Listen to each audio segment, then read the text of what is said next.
Welcome to Samba Samba. Enjoy the video. In this video, I will explain how to easily remove your Ford F250 grille emblem. First, let's gather our tools.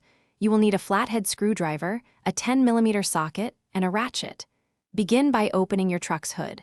Next, carefully remove the several plastic push pins that secure the top shroud panel above the grille. This initial step provides crucial access. With the top shroud removed, you can now access the grille's upper bolts. Use your 10mm socket to remove the 4 bolts located across the top. Once these are out, gently lean the entire grille assembly forward.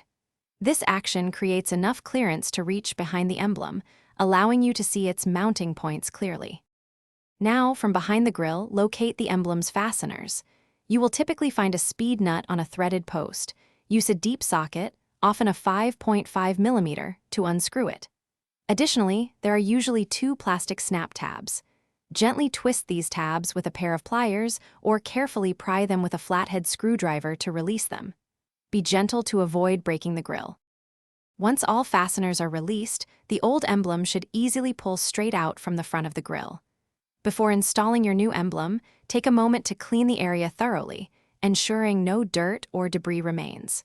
Finally, align your new emblem with the mounting holes and firmly press it into place until you hear it click securely.